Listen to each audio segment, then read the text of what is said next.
is a little bit more in depth, just because like I keep like talking to these guys about it, because we were trying to prep for this panel, and we just usually ended up talking about something else. But basically, my channel, I try to like evolve the contents on it. You know, every 6 months or every year, I like change up my content a little bit and try to do something different. So if I look back to when I first started, like in 2015, when I was doing YouTube part-time as an English teacher, that's when I was making videos more like Fine Brothers, where I had like native Korean people on camera, and I'd have like multiple people reacting to like American contents and vice versa. And that took a lot of planning. That would like, I planned like 1 video a week, maybe 3 a month or something like that. And then when I stopped doing that and I started putting my face in front of the camera, I switched from like 1 video a week to 2 videos a day, and I did that for like 1.5 years straight. I almost died, but I'm still, yeah. So, and when I was doing 2 videos a day, I was literally, that's when I like took the whole like reaction channel thing full force. And planning-wise, I didn't really have to plan much for that, because it's like you gotta make content every day. So I would just I would sometimes look at the really big reaction channels and see what they did like, I don't know, 3-4 months ago, and like take something similar and do my own take on it. And that's where I get my ideas, because I had to produce this crap on a daily basis, and it was crap, so I'm glad I changed it. But then after that, I started doing like more stories, like webtoons, horror stories from Junji Ito, which a lot of people really liked. I'm sorry I stopped doing that, but that didn't take too much planning, because all of the contents was already there on webtoons, and Junji Ito's works are like all over online, so that didn't take too much planning. It's like, oh, okay, if I want to do a Junji Ito story, I just find one, skim through it, make sure it has some really disgusting pictures, because you guys love that, and then read that for you. You guys all have nightmares. And then after that, I did like my animations, which totally took a different turn. Those kind of videos, storytime animations, take a lot of time. I work with a team of people that do all the illustrations, and that takes time. So that I really have to plan out like 1 or 2 videos a week to make a really big video. But planning that out and doing like series, like Stalker series, 1, 2, 3 episodes, trying to make it all in a timeline format and serialized. It was really hard, really stressful. It was really fun, but after that I kind of changed doing that, and now I do subscriber submission animated stories, and I kind of read your own stories if you guys want to submit them to me. And I read them, have them animated, and I react to them, so I try to give you guys advice, because some of you guys make really bad life decisions. So I try to help you out a little bit. But this format, my latest format, I can produce videos a little bit faster, because you guys already give me the story. I don't have to make a script for it and plan it out. So yeah. What's the average turnaround time for a video? Then for all of us, you said it takes about like 8 hours, right, to put out a video? What's the average turnaround time for you to put out a video from, like, let's say start to finish? For me, it's like filming and editing. It's like maybe 3 hours. What about you? At the moment, about 6 days, just because from start to finish, if it's a story time video, because I start out by getting the story done, proofreading it, because also you guys are really bad at grammar, so I always have to proofread your stories. We're not here to drag your... Sorry. I always tell you guys, like, please proofread, but you guys don't. That's okay. Anyways, okay, that's the advice. How to make a YouTube channel. Proofread. English teacher. Sorry, it comes out. So yeah, do that first. It takes like a few hours.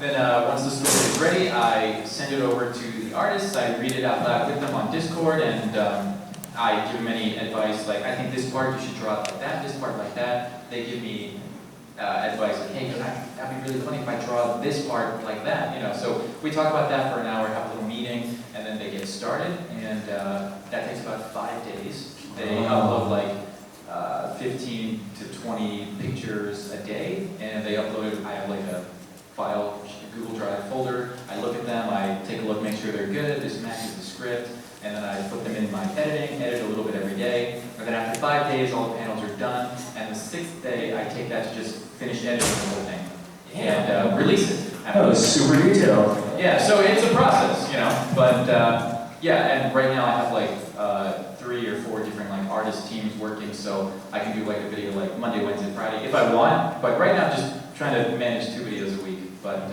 I haven't been able to work at all since I got here. Yeah, how about you guys?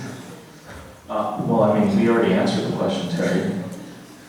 Forgive me, sorry. Yeah. I didn't know. Can I give a suggestion? Yeah. How about like we just the two of us answer the questions each, like Sure. because it's gonna take like Sure. forever. Yeah. Yeah, let's try to keep the answers short. Yeah, sure. Yeah, okay, so I saw a hand go up over Yes. Okay. Yes. there. Oh, well, sorry, in the back first. I saw her first, yeah. Okay. How do you gain like the initiative to start like a YouTube channel? Because like, wouldn't it be kind of like, isn't it like kind of like scary? Like, oh my God, I'm gonna like put my face out to the public and to the internet. And then some people are just. Can I take this one? Taking the initial first step to start, for me personally, the reason why I wanted to answer this is because I'm always like very shy to pull the trigger on a project and like actually do it. It's like, oh, it might not do well or whatever. And my problem is I always like have all these good ideas or come up with these big ideas, and then somebody else does it, and then it's successful, and then I'm like, oh shoot, that was the right idea. And then me specifically, I had ideas to do a K-pop YouTube channel a certain way, and then another channel did it first. I forgot what they're called, they're not around anymore, so I win. But they did it first, and they got like 300,000 subscribers in like a month, because this was back when like K-pop YouTube channels were not everywhere. So I was like, I can't miss out, I can't let other people get ahead of me. So for me, it was about like wanting to be first or wanting to succeed. So before everyone else joins. So that's why I jumped in. Do you want to answer? Yeah. Well, I mean, it doesn't always have to be you, but if you think you have Okay, so I just want to add something about motive. If you're currently at a job, or if you lack initiative or anything, just think of if you really want to do this for yourself. So if you're currently at a company, and I felt like when I was at a company, I was in an advertising company because I like creative stuff and making stuff, but the reality there was different. I was not creating any creative stuff. I was just getting,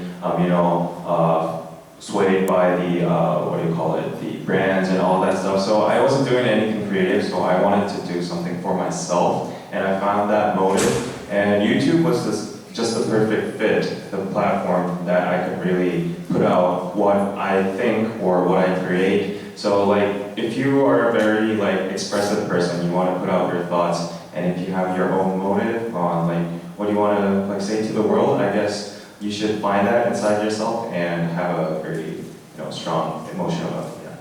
Yeah. I know it's two people, but I'll just pick. Oh, is that you're gonna go again? So just know this, probably like 5 people are gonna watch your first video. So like If you're lucky. like 10 people if you're lucky. So I don't think worrying about like what people will think is really an actual worry to have, because the chances of you getting a lot of views in your very first videos is very, very low. And I think if that worry becomes a reality, then that's actually a good thing, right?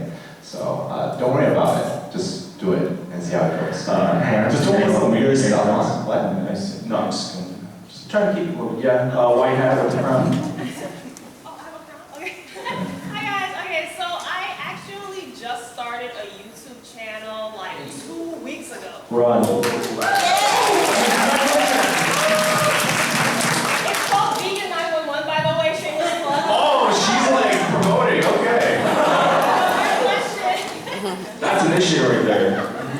And anyways, what's your question? My question is, so I know you, first of all, you guys really inspired me to start a channel, so thank you very much. So let's get to the question. My actual question is, how long did it take you guys to like get really popular? Like I know all of you probably have like 1 million plus subscribers, so how long did it take you to get there? Okay, I mean, we could just answer this real quick. First of all, how about like, not just 1 million, but like, what was the number you think that, she's asking about popularity, right? So what's the number and how long did it take you to get there? 10,000 made me feel like I was doing something. And it was like probably a month after. Ooh. Yeah, but then I got kind of scared. You know, I was like, oh, it's growing. What do? Do I upload 4 or 5 videos every day, or is it going to get old? Yeah, but it was 10,000. What about you, Terry? Well, for me, I think it was like the 100K I got after doing it for a year. That's when I felt like I can quit my day job, you know? For me, it was actually 50K, and that actually took 2 years. And then I got, like, it took me 2 years to get 50K, and then 100K in just a year. So it's, you know, like, it changes, you know? What about you guys? 100K? It took 1 year to get 100K. Wow. And the silver button is like, oh, it's special. I'm special now. I need something. I exist. So 100K is like a good, you know, milestone, I think, to gauge your popularity. And yes. How you guys doing today? Great. So, first off, my name is Lee Harris. Everybody should remember it. Oh, look at that. Everyone just shooting their shot on this panel. That's all it's about. All right. What's up? So, I do like YouTube and I do like K-pop reactions now. But like my ultimate goal is to do like music and film and stuff. I wanted to know, do you guys think that would be like really hard to do since I do K-pop reactions? Yes. Yeah. I mean, is there more to the question? Huh? Is there more to the question? Or is that just the question? Like, There was more to it. yeah. I was sorry, I was trying to be funny. Go ahead. No, but like, you know how like there's like specialty channels that Yeah. do like a reaction on Monday or prank on Tuesday or whatever, you know what I mean?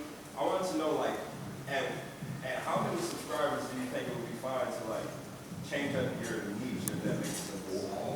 He just answered this at brunch.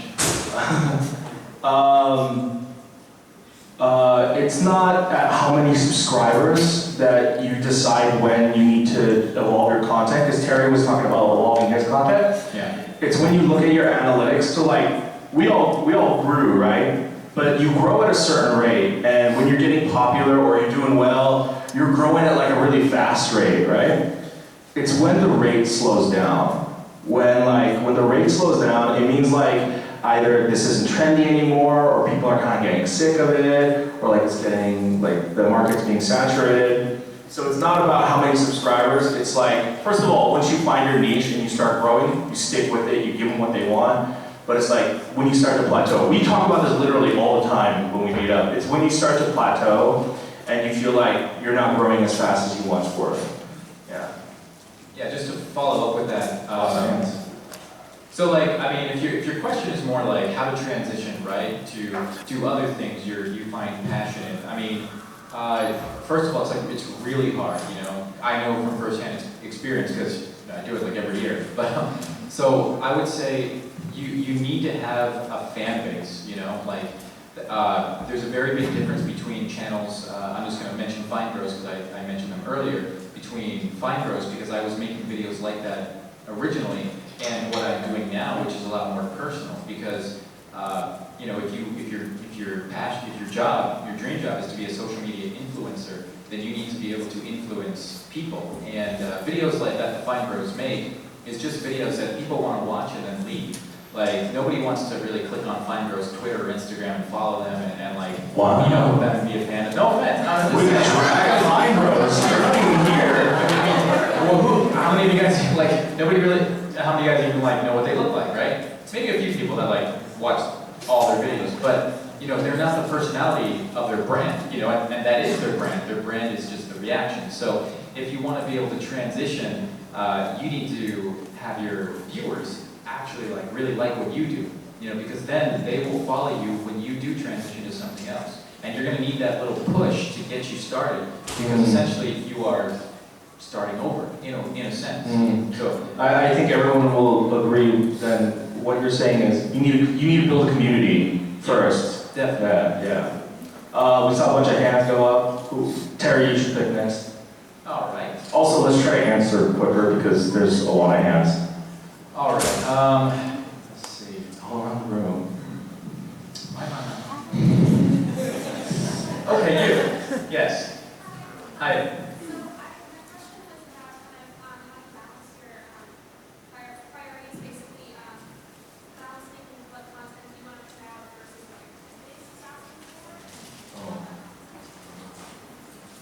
you guys want to go first?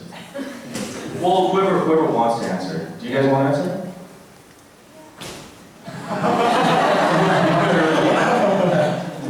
Yeah, quickly. What the fans like is what I like. Well, okay, here's the thing. I found out the hard way. See, there's a series called Biking from Seoul to Busan. I don't know. Who's seen that? Daddy, we don't have time for this story. Real quick, one minute. Okay, see, like 4 people. And that's my favorite content that I've ever created. Oh, that's on your. It's about me using this really crappy public bike. It's sturdy, by the way. I was sponsored, so I can't say it's crappy. It's sturdy. This sturdy bike from Seoul to Busan. That's like 1 week. And I was really proud of that, and I really enjoyed making that content. It got like 4 views. And at that moment, I realized, okay, this is no longer a personal platform. This is like it's your platform too. And I stopped enjoying making those videos actually. I think that's the thing, like my preferences changed because your preferences were like that. I stopped trying to create those videos. And I just think like that's, whether you like it or not, if you don't get a lot of people watching you, when you put a lot of energy into it, it kind of demotivates you into making those videos, and it just shapes you in a certain direction. I don't necessarily think that's a bad thing. I just think that's like a natural way of evolving as a content creator. Yeah. So I mean, basically, summary of what he said is how you prioritize is based on what you guys watch. What you watch and what you give a view to is actually valuable analytical information for all of us to know what you guys like and what we should do more of. Hooray!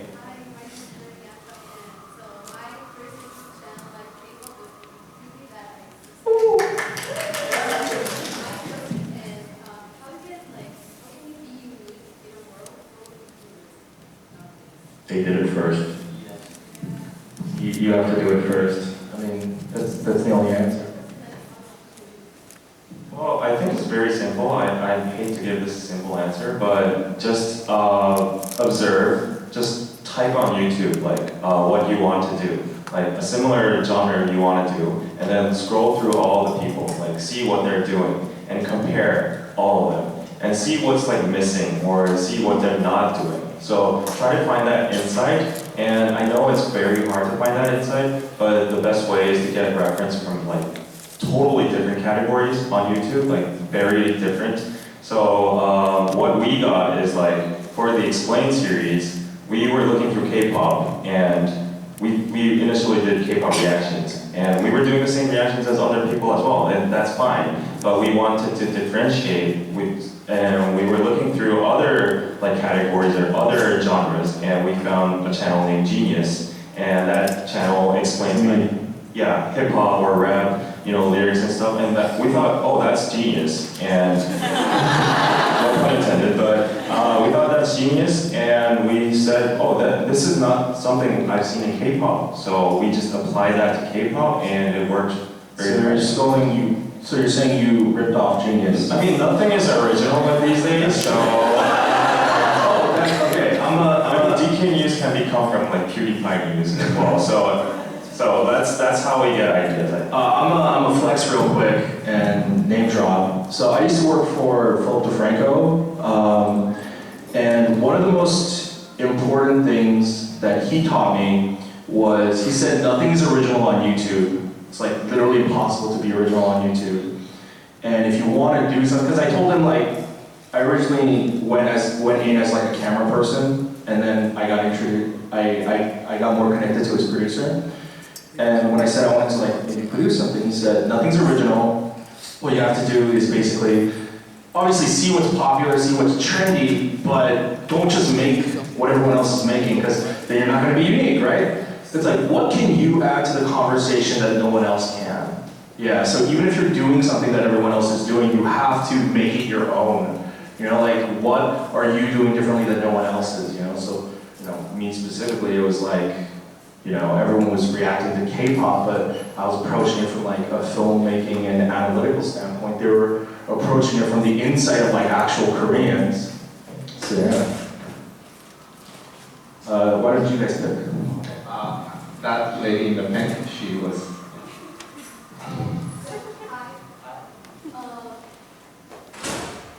Editing software do you guys prefer to use now, and what did you start off with at the beginning?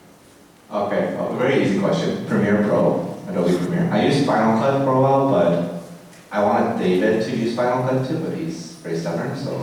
They also discontinued support for Final Cut Pro. Oh, really? Okay. Yeah. Premiere Pro is the easiest software to learn, I would say, because there's a ton of like tutorials. So. If you know how to edit on Premiere, you know it's intuitive to learn any other Adobe application like Photoshop.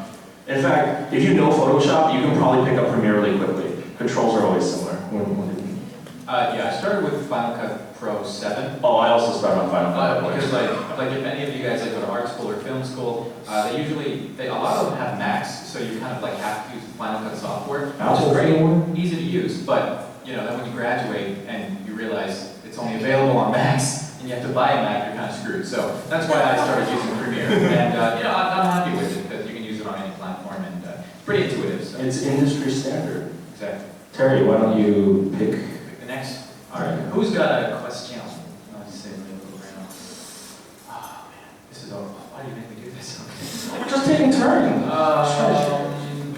You there, in the red.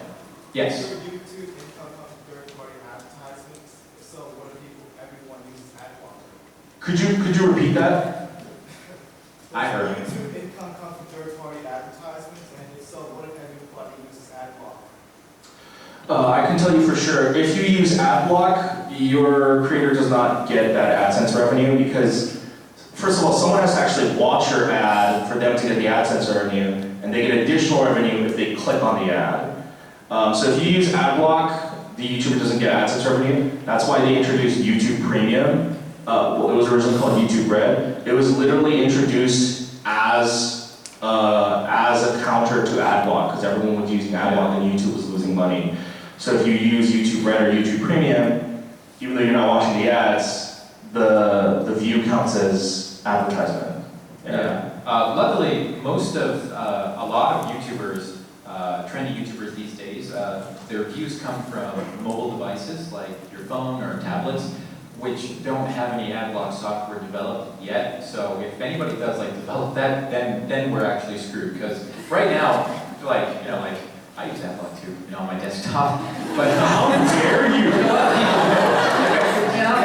Anyway, but so but it doesn't really put a dent in a lot of YouTubers because a lot of YouTubers get their views from people watching on their phones, and you can't have AdBlock on the phone. So, but anyways, to go further along your question, yeah, a lot of YouTubers make money outside of YouTube AdSense, the ads, and I highly suggest that you do seek out those other monetary gains because there's going to be 1 month where you do really good and 1 month where you do really bad, and you're like, oh my god, I can't pay for dog food. Yeah. YouTube, it's not consistent. Yeah. So if you want consistency, seek out brand deals. Consider you can live stream on YouTube now, and you can get like fan funding, super chat donations. I started live streaming on Twitch, just to increase revenue. You could sell merch. You could have to start a Patreon. So there's a lot of ways to monetize your content. You just have to, actually go about doing it. Yeah. Yeah, and the blue hair, I noticed you.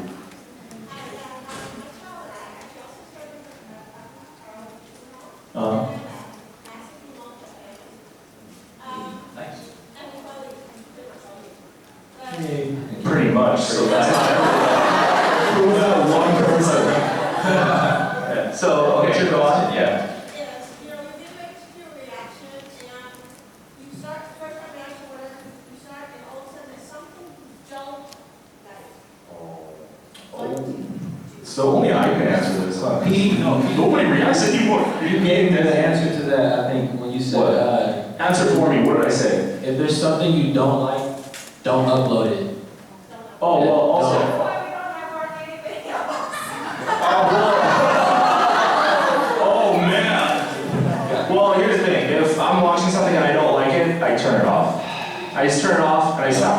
I don't even watch it all the way through. If I don't like it, I don't like it. But, I mean, that's pretty much it. Yeah. Well, Unless you're okay. like, oh, sorry, go ahead. Oh, okay.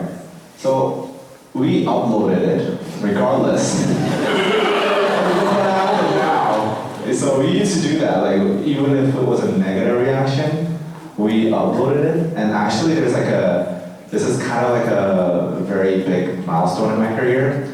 I remember it was like March of 2007. Sorry, it was all these dates. March of 2017. I think it was all K-pop. They put out this article headline. YouTube commenters are pissed at this YouTuber who doesn't brown nose every Korean artist or something. And basically it was about how we said negative things on our reactions. And people were pissed about that. And actually that was like kind of our initial attraction, you know? Like people enjoyed seeing honest reactions. At first. But Well, I think also the issue is like you're honest, and then Danny doesn't know when to stop. It's always like, or calm down. But yeah, at first it was edgy and fun, but then it was just me. Yeah. We still love you. I don't mean that, but if there's something in it that you really don't like, and you say, I love this, I like this, but I don't like this. yeah, sure. I mean, for Danny, it's like in my opinion, when I watch it, he focuses on something, and he's like, this is why I don't like this, or like that. In particular, if I don't like something, but then I like other parts as a whole, and if it's something that I upload, right, but there's something I don't like, I just focus on the things that I like, but I'm also honest. I don't say like, you know, I don't like it, no. But like, I say like, yeah, that was either not my thing, or I didn't like it, but I don't focus on it. If you focus on the negative, then you seem more like a hater, rather than someone who just doesn't like it. I'll just add one more thing. I think sincerity and honesty always transcends through the screen. So even if you don't like something, all you have to do is say it in a respectful way. Oh, okay. Give it in a constructive feedback kind of way. And no, Danny uses bad words and he phrases them in weird ways. So that's the problem. But let me just go on. So just put it in that way. And result-wise, uploading will be better than nothing. That's for sure. Because some people will have the same opinion as you, and they will recognize your content. So those people will recognize you. So don't worry about that. Yeah. I think the difference that they're just trying to point out is he says he's being sincere, and I'm sure he is, but I think David's point is like sincerity in the sense of like you also have to be polite, you know. Question over here. Oh. More recently, you guys got in like a lot of like bad publicity. Well, that's new. How do you guys like deal with that like personally? Not like in front of the camera. You guys make jokes about it, but like how do you? Do you want to know how I really feel?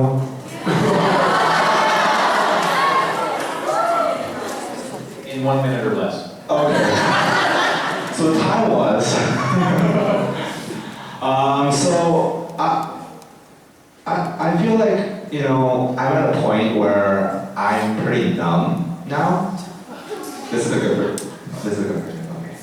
I'm pretty numb to all these comments because I feel like, why are people leaving? Don't leave! Okay, go faster, okay.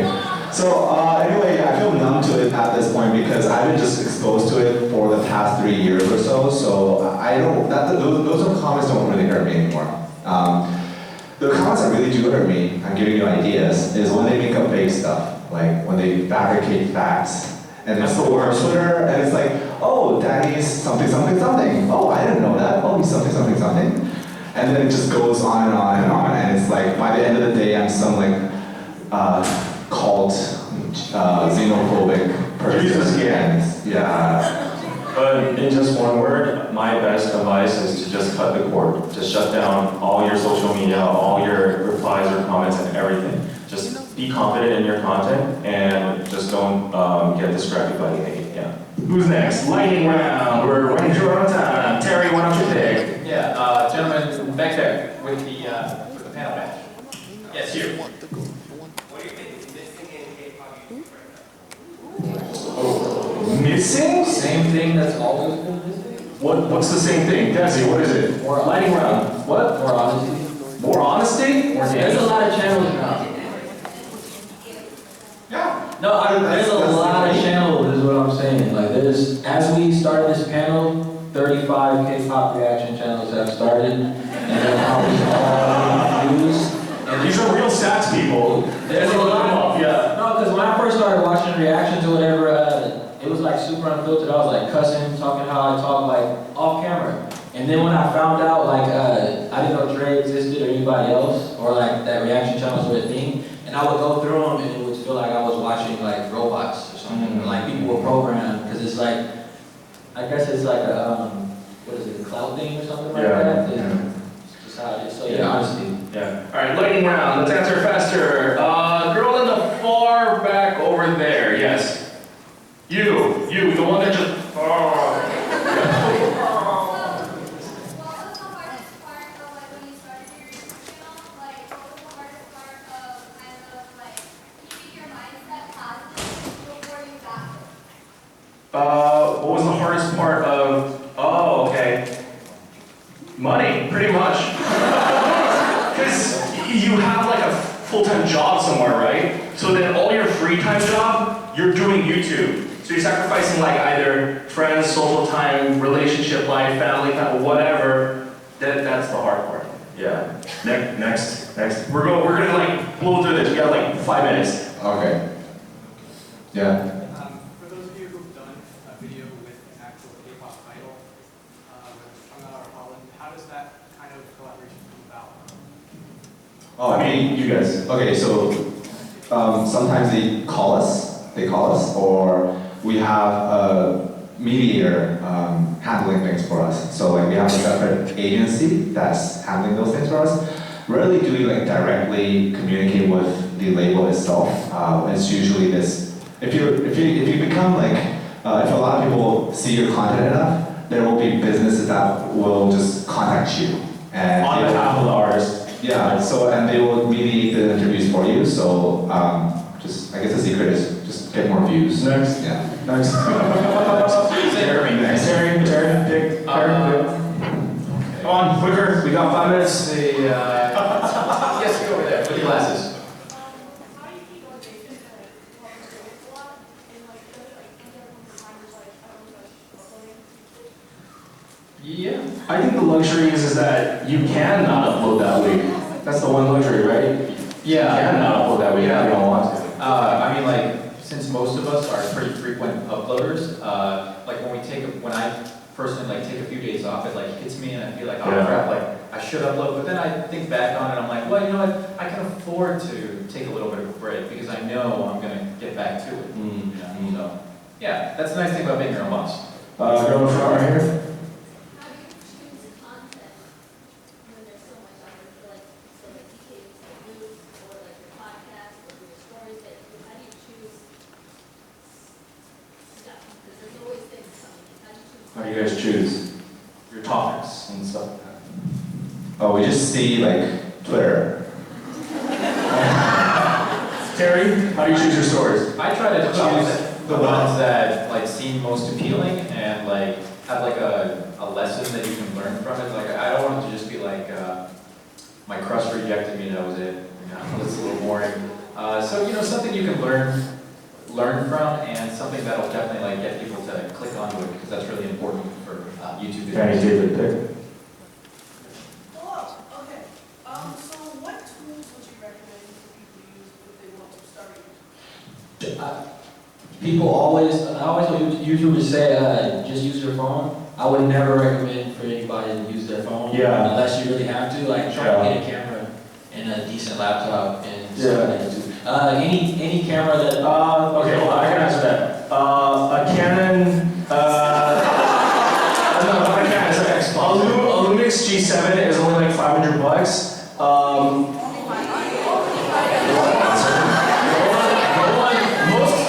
Most cameras are average $2,000. $2,000. So 500 is really cheap. And honestly, it's not just about your camera, it's also about lighting, and that's one thing that nobody ever really focuses on. Yeah. Who else? Who else? You pick. Sorry. Yes, NASA girl. NASA. NASA. I'm sorry? Got any jokes? We don't got time for that! Okay. Throw over here.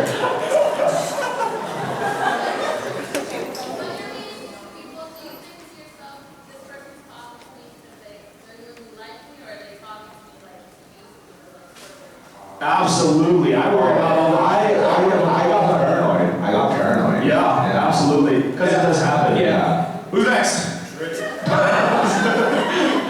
That one guy in the back.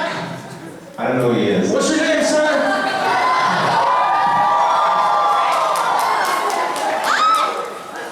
Oh, Jesus. All right, next question. Yes.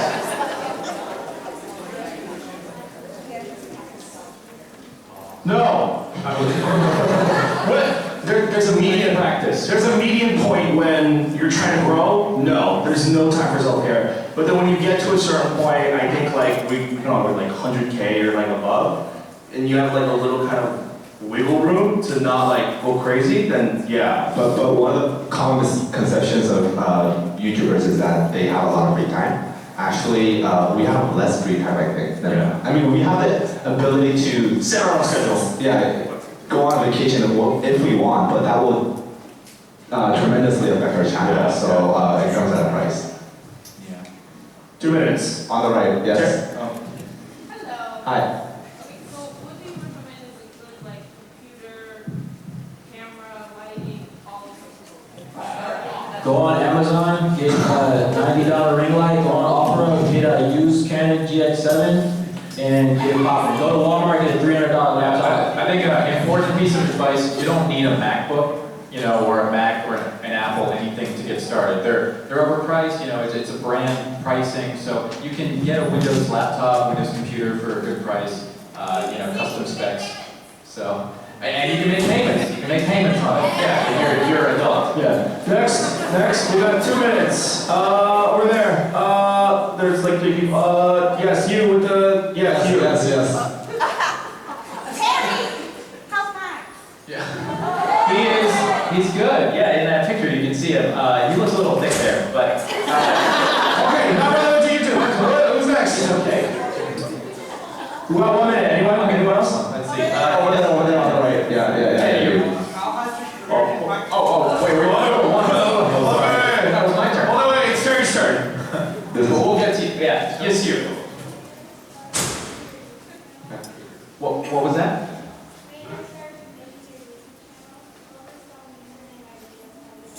Oh, okay. Well, my first username was Terry Song TV, which is like all my social medias. But then I realized, I don't know if I want to put my full name in there anymore. Once I started to grow a little bit, so I took out Song and just made it Terry TV, and that just kind of became my brand. But before that, I was making it maybe like a terrifying TV or terrible TV or tragic TV or